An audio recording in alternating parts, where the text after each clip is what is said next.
So this is a woman named Jennifer Botterill. I hope I'm pronouncing that correctly. And she was on the Hockey Night in Canada, first intermission last night. And I want to talk about what she had to say. Now, I must confess I don't really know her. I looked her up, and I guess she played at Harvard. So let me start there.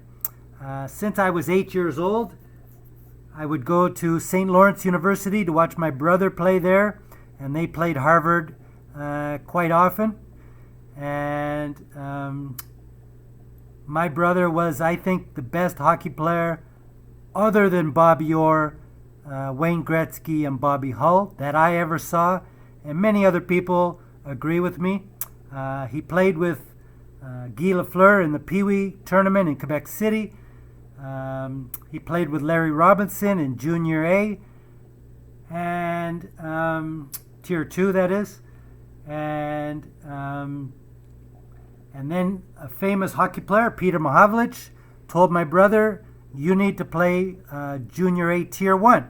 And he arranged for him to get a tryout. My brother happens to be black. When he went in the dressing room, the coach came in and looked at his hockey bag and threw it out of the room. This is what went on back in those days. Same thing happened to my uncle. He played on a Junior A team with Bobby Hull. And that's why he didn't make the NHL. No one that I've seen on Hockey Night in Canada talks about this. They do from time to time mention Willie O'Ree and other things, but this has been going on for a long time. Anyways, just to say that I've been around the college game for a long time. St. Lawrence had many, many players that went to the NHL. Jacques Martin was the backup goalie. Mike Keenan, I could go on and on. Brian McFarlane, all these people went there. And I've met just about all of them. So I like to think that I know a bit about hockey, that I have an opinion that matters. I played with, or I trained in the summer with Steve Yzerman.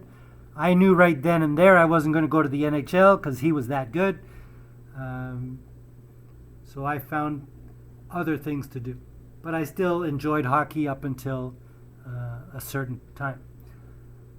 I no longer watch hockey, but I did tune in and watch Jennifer's comments. Now, I have to say that I disagree with her, but she's allowed her opinion. Nothing wrong with her giving her opinion. I don't have a problem with that. I just don't agree with her, and I want to tell you why.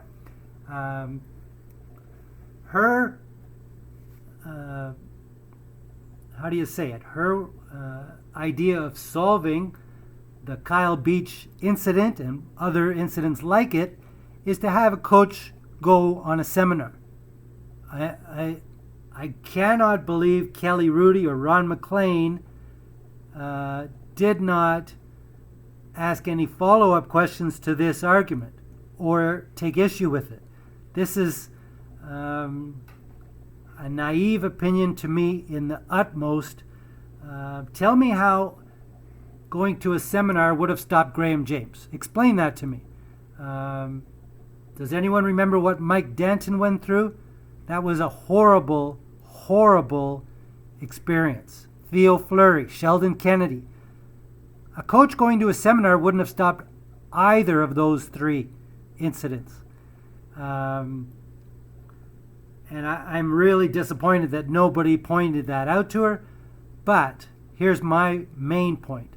And by the way, she repeated that 3 or 4 times, as though, well, I'll leave it there. Then, if anybody's ever seen the incident or the show Frasier, where Daphne shows how a woman can win any argument with a man, I'll put a link into that if you've never seen it. That's what I was reminded of while I was listening to Jennifer when she started crying. I thought, no matter what anybody was to say to her, they would be labeled a bully, possibly a misogynist. I don't know what all people could say. Of course, that's not Jennifer's fault. I'm just saying that I don't think anyone will take issue with what she says for that reason.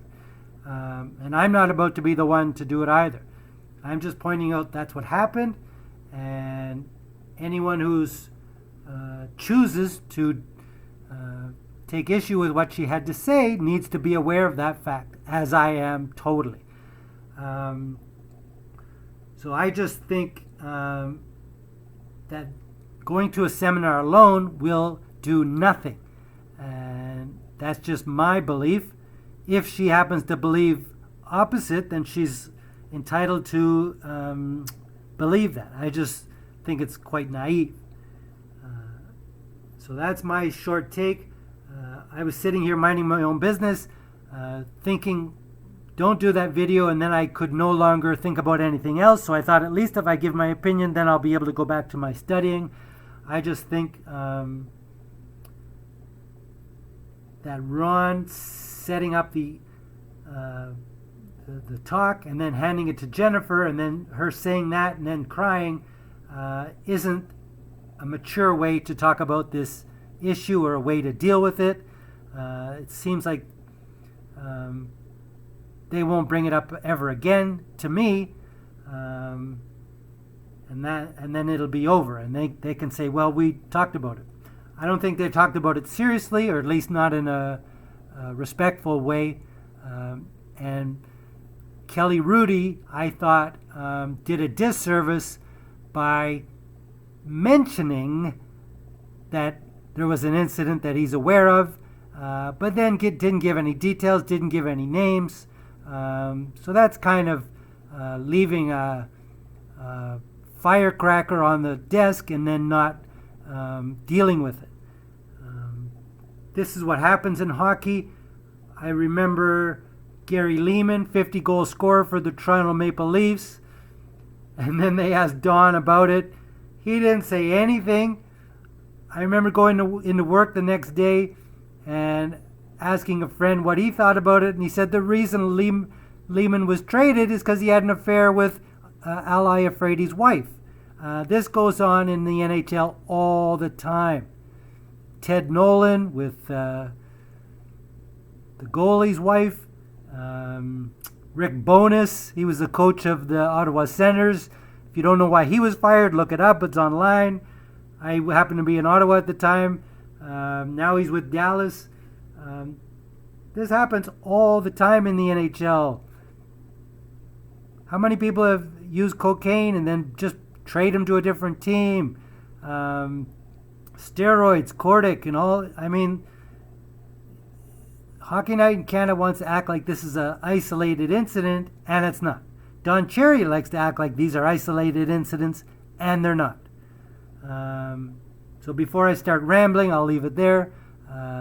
Jennifer is entitled to her opinion, and since she's on TV, we're allowed to gently take issue with what she has to say if we don't believe she addressed the issue fully, and I don't think she did.